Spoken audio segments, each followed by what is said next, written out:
স্বামীর নাম ধরে ডাকা জায়েজ আছে কি? এটা হলো শরীয়তের বিষয় না, এটা হলো আদবের বিষয়। কিসের বিষয়? আদবের। কিসের বিষয়? আদবের বিষয়।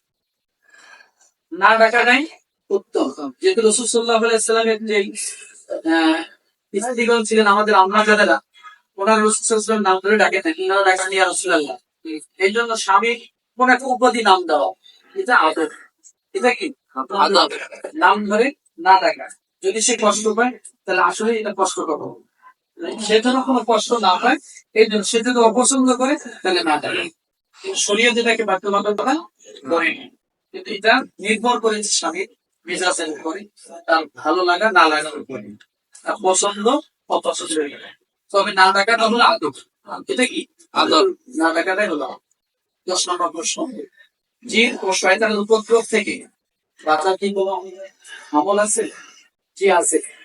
জিন এবং শয়তান এরা বাথরুমে প্রবেশ করে এবং বাথরুমে থাকে। এই জন্য যখন বাথরুমে প্রবেশ করবে তখন এই দোয়াটা করতে হবে, আল্লাহুম্মা ইন্নী আউযু বিকা মিনাল খুবসি ওয়াল খাবাইস।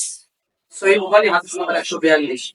এই দোয়াটা পাঠ করার অর্থ হলো যে হে আল্লাহ, আমি আপনার নিকট ক্ষতিকারক নর এবং নারী, জিন শয়তান হতে আশ্রয় প্রার্থনা করতেছি।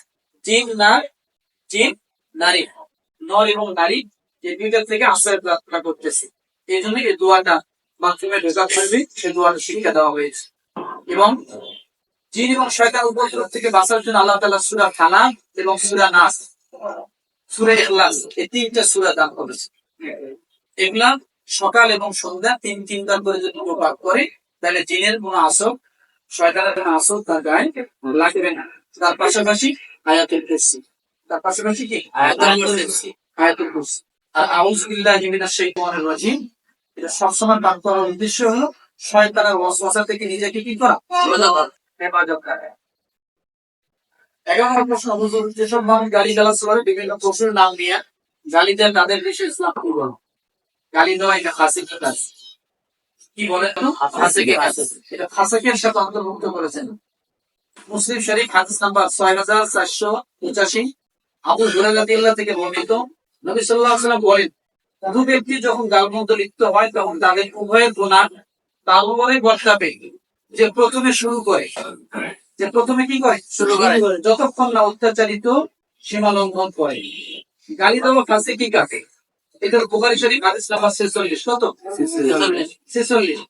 জুবাইর রাহমাতুল্লাহ আলাইহি থেকে বর্ণিত, তিনি বলেন, আমি আবু ওয়াইল রাহমাতুল্লাহকে উজিয়া সম্পর্কে জিজ্ঞেস করলাম। তিনি বললেন, আব্দুল্লাহ ইবনে মাসউদ আমার নিকট বলেছেন, নবী সাল্লাল্লাহু আলাইহি ওয়াসাল্লাম বলেছেন, মুসলিমকে গালি দেওয়া ফাসিকি এবং তার সাথে লড়াই করা কুফরি। লড়াই করা কি কুফরি, গালি দেওয়া কি ফাসিকি। কারণ এটা মারাত্মক গুনাহ, কুফরির সাথে সম্পৃক্ত করা হয়েছে। মুসলমানের সাথে লড়াই করা আর গালি দেওয়া ফাসিকের সাথে লড়াই করা।